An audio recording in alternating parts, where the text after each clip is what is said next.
Most people think Neil Patrick Harris had it easy. Child star, instant star, Hollywood's golden boy. What they don't know is that at 20, Hollywood dropped him and he disappeared without a trace. No scandal, no headlines, just silence.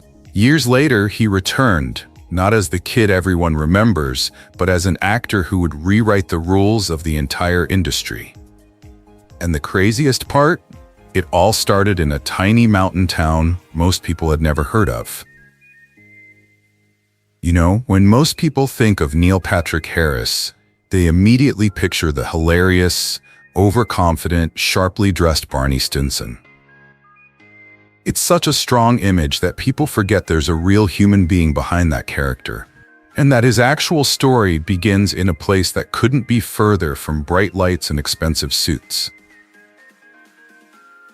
Neil was born on June 15, 1973, in Albuquerque, New Mexico, but he grew up in a quiet little mountain town called Ruidoso. This wasn't the kind of place where dreams of Hollywood usually come from. We're talking one main street, a couple of family-owned stores, and a high school football game being the social event of the week. To most kids growing up there, Hollywood was just something that existed on TV, a whole different universe.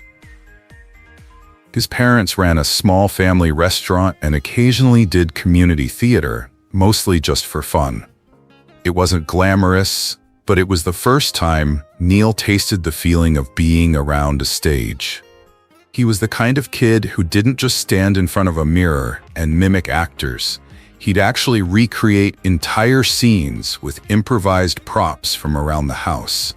His mother once found him in the backyard holding a stick like a microphone and interviewing the neighborhood cat like it was a celebrity guest. It wasn't about attention.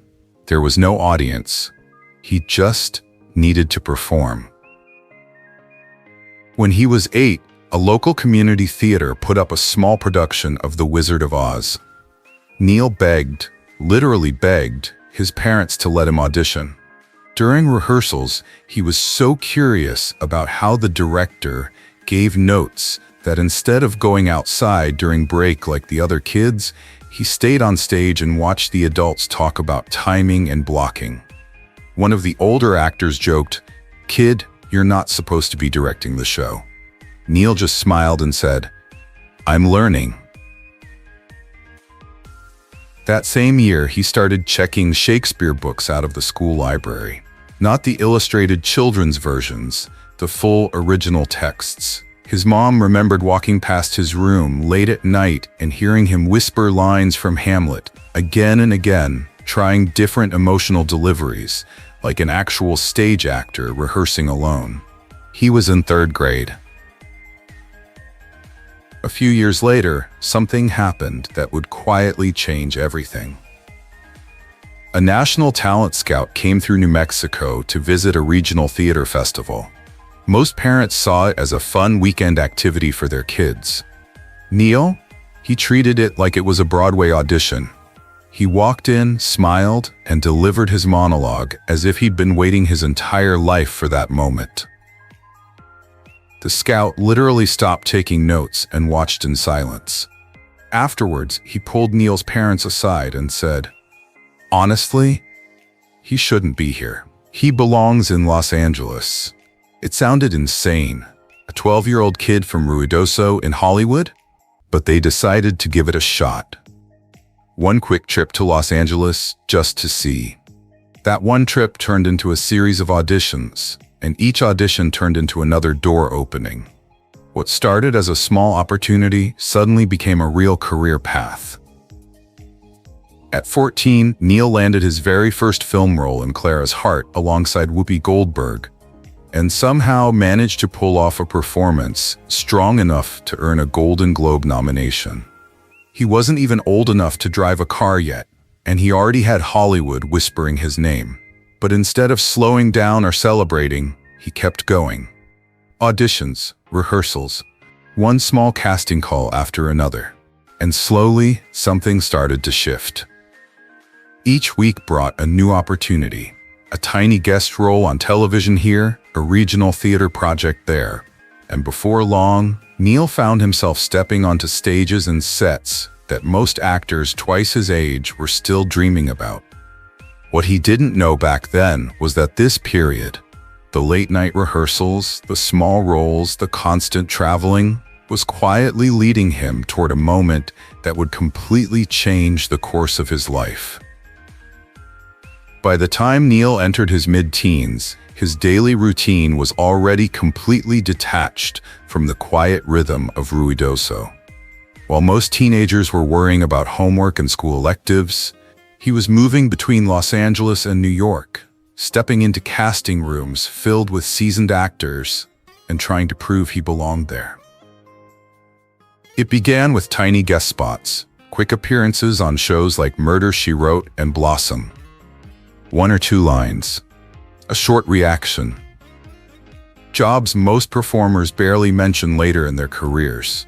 But Neil treated them like small lessons. He came in early, tried 3 or 4 different deliveries under his breath before filming, and even after finishing his scene, stayed behind just to watch how professional actors used the space and responded to direction. When someone on set casually asked why he hadn't gone home yet, Neil said he still had more to learn.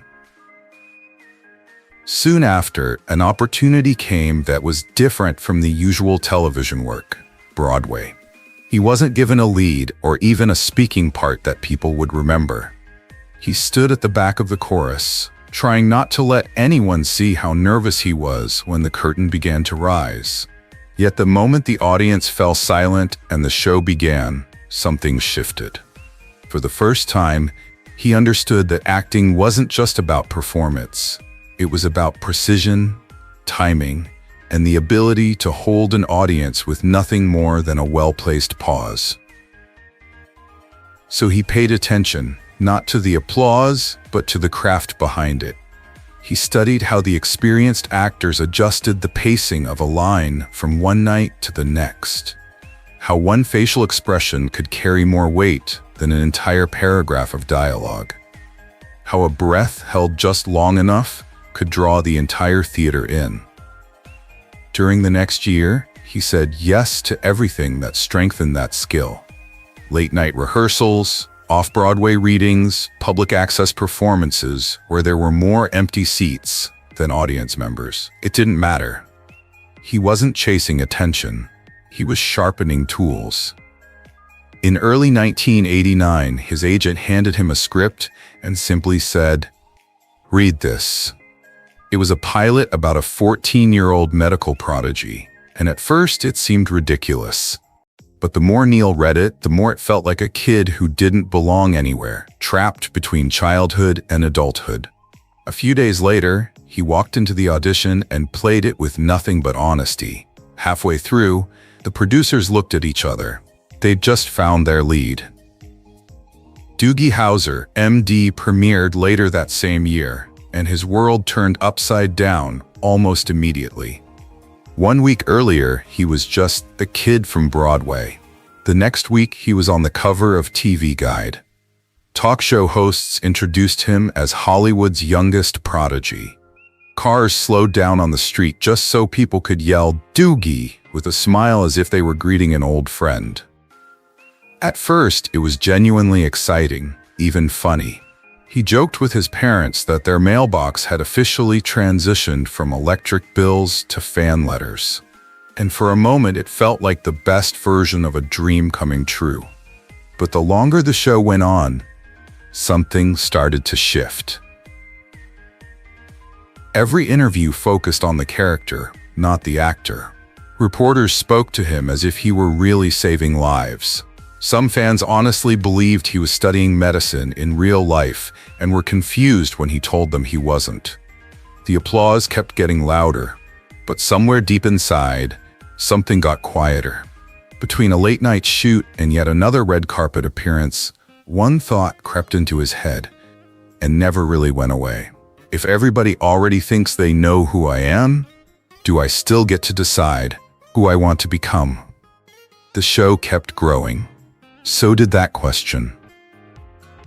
When Doogie Howser, MD aired its final episode in 1993, Neil walked off the set believing he'd simply move on to the next project. He was 20, nationally recognized, and had just finished 4 seasons of a hit network show. For most people, that's the kind of momentum that easily carries into the next big thing. Except nothing came. In the months that followed, he read scripts, met casting directors, and attended dozens of auditions. But almost every meeting ended the same way. Great read, but audiences still see you as Doogie. He did land a few roles: a troubled teenager in Animal Room, 1995, a cameo on The Outer Limits, a small part in Starship Troopers. But instead of seeing those as progress, the media treated them like trivia. Look, Doogie in a sci-fi movie. After a while, it didn't feel like he was building anything. It felt like he was trying to outrun a character that everyone else wanted him to stay frozen in. So he kept pushing. He took guest roles in sitcoms, hosted award shows, even appeared in small sketch comedy segments. Anything to remind the industry he still existed. But behind the scenes, something started to break. He later admitted he would walk out of casting offices, sit in his car, and think, if they only see Doogie, what's the point of me showing up? And then the job stopped completely. Weeks without a phone call became months. Magazines that once featured him on the cover now wrote, "Where is he now?" articles. At a party in Los Angeles, a well-intentioned producer said, "I grew up watching you. It's crazy no one's hired you lately." It was meant as a compliment, but it hit harder than an insult. So he made a decision most actors in his position never take. He left. He left Los Angeles, stepped away from the camera, and went back to theater. Not Broadway. Not even off-Broadway. At least not yet. He started with small regional companies. A touring production of Rent a Dramatic Workshop in Minneapolis, a tiny black box version of Sweeney Todd, where he played a supporting character and sold tickets at the front door before going backstage to get into costume. The audiences were small, sometimes fewer than 40 people, and nobody asked for autographs. But that was the point. On stage, there was no nostalgia. If he wasn't good, people didn't applaud. If he was good, they didn't care who he used to be. They cared about what he was doing in that moment. He leaned into it. He started showing up an hour before rehearsal to rework difficult scenes with other cast members. He rewrote small beats in the margins of his script. He stopped trying to impress and started trying to understand each character completely, even if the role only had 5 speaking lines. Then everything shifted. A director spotted him in a tiny 60-seat theater and offered him the lead in the Studio 54 revival of Cabaret. The role was intense, 8 shows a week, dark, demanding, and on opening night he walked out terrified and more alive than ever. For the first time, no one saw Doogie. They saw a real actor. That show opened a different door. He went on to perform in Proof at the Ahmanson Theater in Los Angeles, then Assassins in New York. He wasn't chasing a comeback. He was rebuilding his identity one performance at a time. People in the industry began talking about him again, but this time the sentence didn't start with, "Remember when?" It started with, "Have you seen what he's doing lately?" And that made all the difference. By 2004, he was no longer the former child star trying to stay in the game. He was a working actor with momentum, the kind of momentum that doesn't come from TV ratings, but from skill and consistency. He'd rebuilt himself the hard way, role after role, night after night, and for the first time in a very long time, people weren't asking who he used to be. They were paying attention to what he might become next. In 2005, Neil Patrick Harris walked into a casting room with a script titled How I Met Your Mother. At that point, he had already spent nearly a decade reshaping his entire career on stage, doing the kind of work that doesn't make headlines, but makes an actor stronger. The last thing he expected was to be considered for a major comedy role on network television again. But from the very first page, this script felt different. The role he was asked to read for was Barney Stinson, a fast-talking, suit-wearing bachelor who treated life like one long competition. Gruff, arrogant, artificially confident. It didn't sound like the kind of part Hollywood usually offered to a former child prodigy who had spent years trying to redefine himself. In fact, some producers reportedly questioned whether audiences would ever accept this actor in that kind of role. Ironically, that hesitation was the very thing that made Neil want to try. Instead of turning Barney into a loud caricature, he decided to take every line completely seriously. No wink, no irony, just full commitment. The result was unexpected. The more seriously he delivered the jokes, the funnier they became. During the audition, the room reportedly tried not to laugh so they wouldn't ruin the take. 5 minutes after he left, the producers agreed. They had just found their Barney. When the show premiered in September 2005, audiences immediately enjoyed the ensemble dynamic. Ted's awkward optimism, Marshall and Lily's chemistry, Robin's stubborn independence. But it was Barney who pulled focus. He didn't steal scenes by being louder. He stole them by believing completely in every ridiculous thing he said. Viewers began quoting his one-liners, dressing up in suits just because Barney would, and repeating his catchphrases like they were inside jokes shared with close friends. You could feel it in real time. The moment Barney entered a scene, the energy shifted. The reaction wasn't accidental. Behind the scenes, Neil built the character from the inside out. He treated Barney like a man who used humor and bravado to cover deep insecurity. Every gesture, every timed pause, every exaggerated smile was intentional. Sometimes he raced through a line just to stay in control of the conversation. Sometimes he paused and let the comedy land with its full weight. It was the same careful precision he had developed in theater, now delivered at sitcom speed. As the show moved into season 2 and season 3, the writers started recognizing what was happening. Whenever Barney appeared, the audience reaction spiked, so they leaned into it. They opened episodes with his monologues. They let him drive the pacing. They even began exploring deeper layers because Neil had created space for those layers to exist. Slowly, the industry began to reframe its view of him. People stopped referring to him as the former child prodigy and started pointing to his performance as one of the most consistently precise comedic turns on television. It wasn't just that the jokes landed, it was that they felt earned. By the 4th season, Barney had fully crossed into pop culture. Late-night shows began referencing him. Bars hosted suit-up nights in his honor. Strangers shouted Barney across the street instead of Doogie.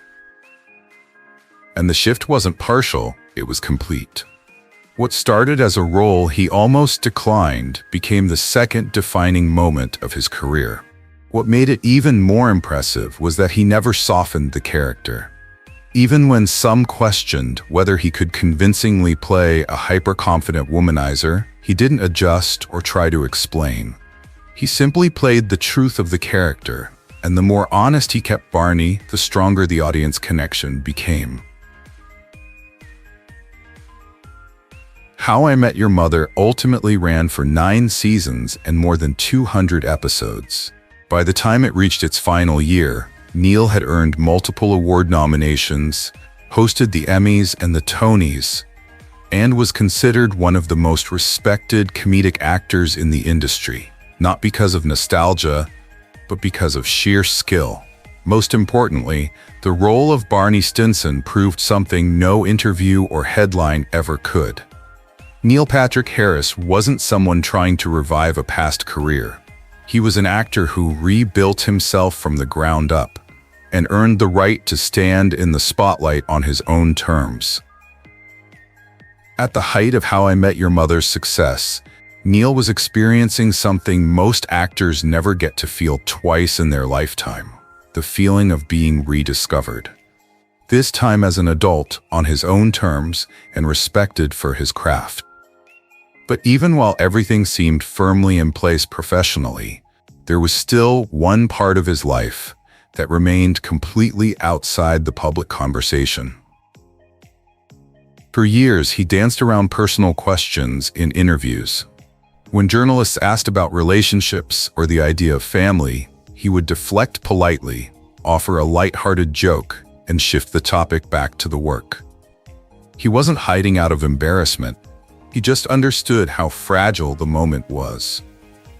His career had just come back to life, and a very real part of him was afraid that the truth about his personal life could take it all away again. What the public didn't know was that during this same time, he was in a committed relationship with David Burtka, an actor he'd first met back in 2004. What started as a casual connection quickly became a serious partnership. They shared a home, supported each other's careers, and slowly built the kind of daily life the outside world assumed he didn't have. It was stable, private, and real. In 2006, everything shifted. A few tabloids began speculating about Neil's sexuality and started to publish rumors. Rather than letting someone else control the story, he chose to control it himself. In a short, direct interview, he confirmed the truth. And just like that, something he had been quietly carrying for years was finally said out loud. The reaction was immediate and overwhelmingly positive.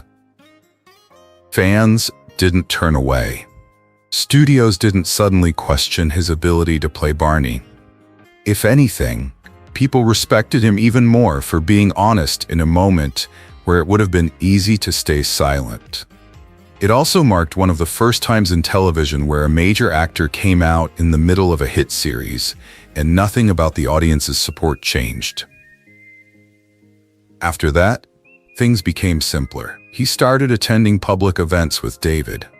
They weren't making a statement. They were just living their life and allowing people to see it.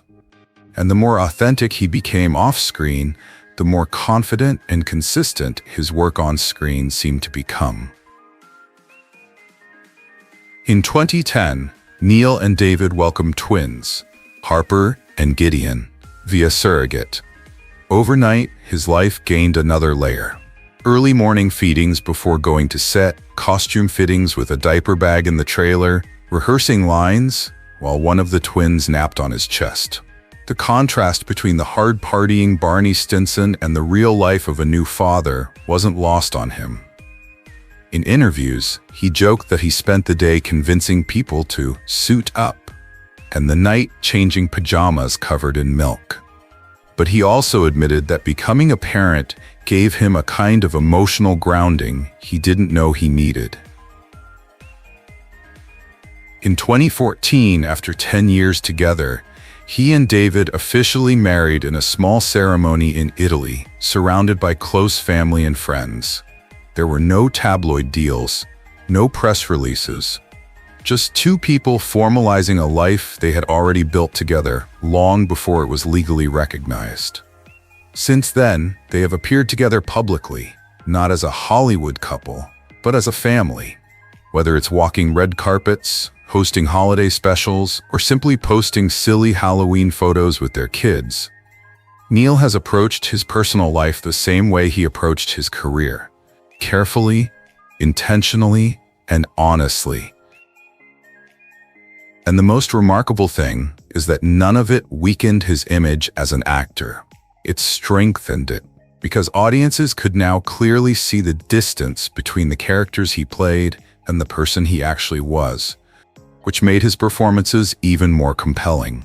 For years, people defined Neil Patrick Harris by who he used to be. Now, both on-screen and off, he had finally reached the point where he was defined by who he chose to be. By the time audiences fully embraced Neil Patrick Harris as both an actor and a public figure, something began to happen that even he hadn't fully anticipated. the more comfortable he became in his own life. Openly with David, openly as a father, openly as a man who no longer had anything to hide, the more people started looking to him for more than entertainment. They began looking to him for proof. Hollywood, for decades, had operated under a quiet, unspoken rule. If an actor comes out, the roles dry up, or, at the very least, the roles narrow. It was one of those ideas people didn't say out loud, but everyone understood. Neil unintentionally broke that logic. He came out in the middle of a primetime hit and kept playing one of the most aggressively straight characters on television. And instead of losing popularity, he became more respected. At first, that shift showed up in small moments. A young actor referencing his name in an interview, a magazine columnist pointing out that his success might be changing the math in Hollywood. But it didn't stay small for long. Casting directors began saying out loud what used to be whispered behind closed doors. If Neil Patrick Harris could do it without losing anything, maybe the idea itself had always been a lie. Neil never declared himself an activist, but he didn't run from the responsibility that came with that visibility. He stepped directly into spaces that had shaped him long before anyone knew his name. He attended GLAAD events not as a guest of honor, but as a participant. When invited to speak at Trevor Project fundraisers, he didn't give the standard award show speech. He told stories. He talked about how dangerous silence can be. He joked at the beginning of each speech, then used the room's laughter to guide attention towards something more serious. He started to appear in campaigns without turning them into platforms for himself. A 30-second PSA for the Trevor Project. A quick guest appearance in an It Gets Better video. A short cameo at a human rights campaign event, introducing another speaker who didn't have his level of visibility, but whose story deserved just as much space. But perhaps the most impactful thing he did was the thing he didn't do. He never turned his identity into a marketing tool. On late-night shows, when asked about family life, he answered the same way any other actor would, with humor and warmth, never with defensiveness or hesitation. When his kids were born, he didn't sell baby photos or turn it into a media moment.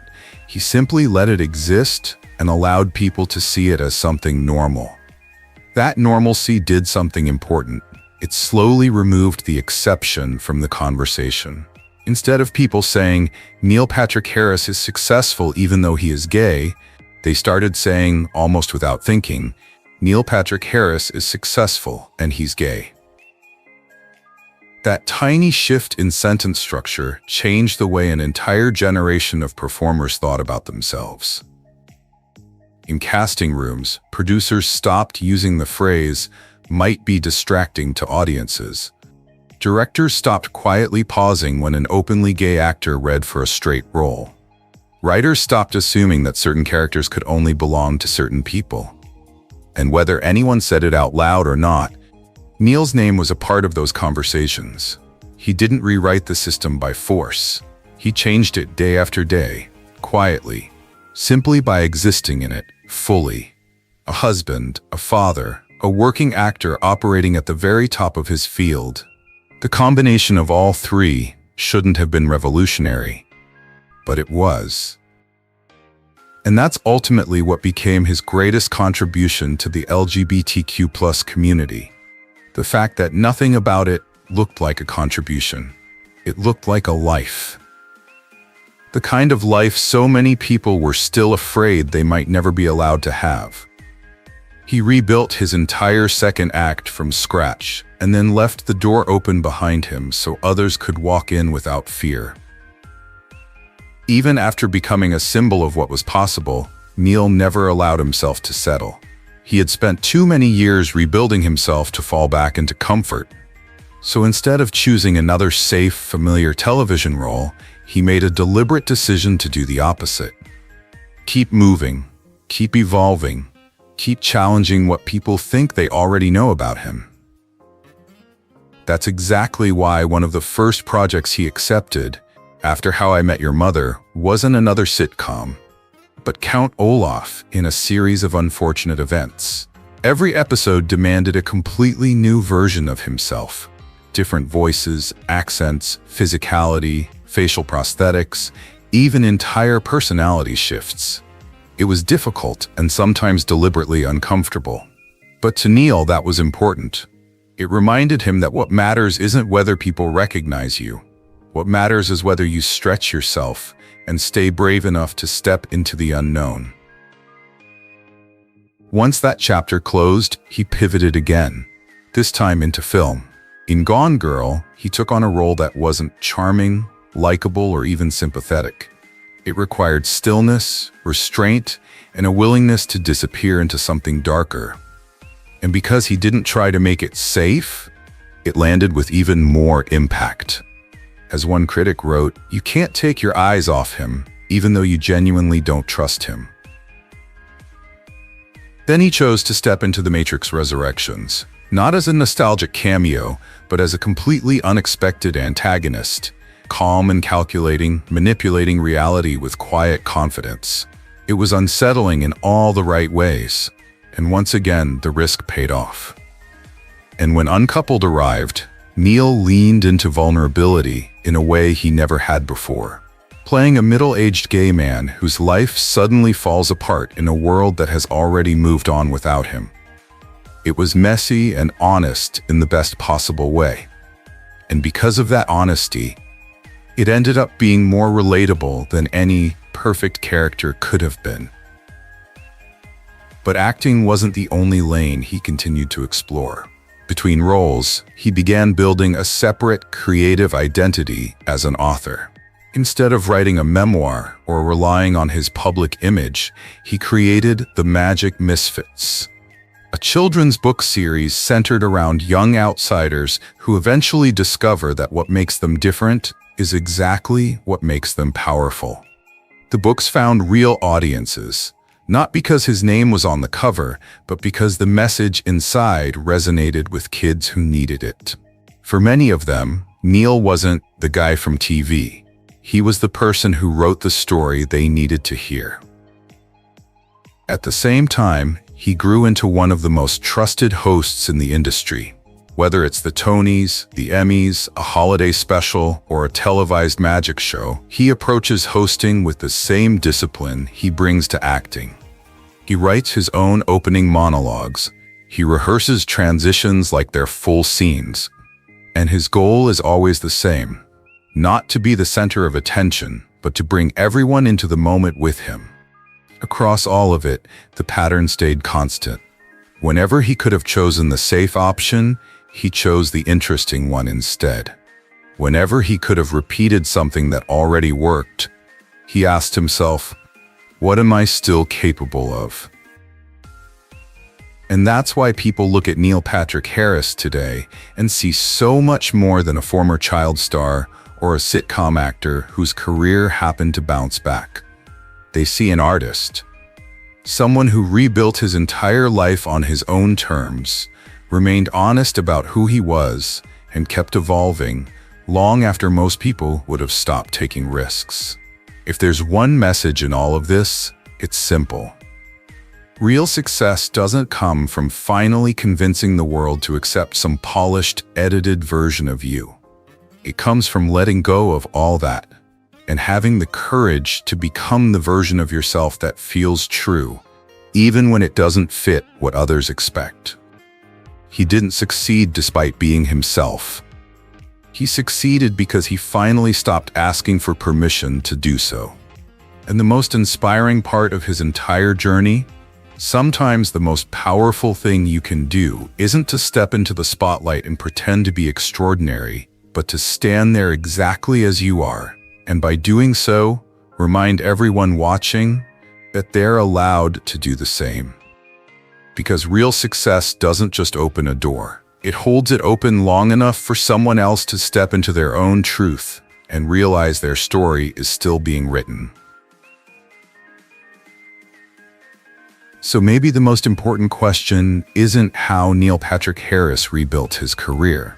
The real question is, what might happen if you stop trying to become the person everyone expects and finally choose to become the one you're truly meant to be? Because once you take that first honest step, everything that follows becomes your story to write. If this inspired you, let me know in the comments, and don't forget to subscribe for more stories like this. Are you ready to start writing your own chapter?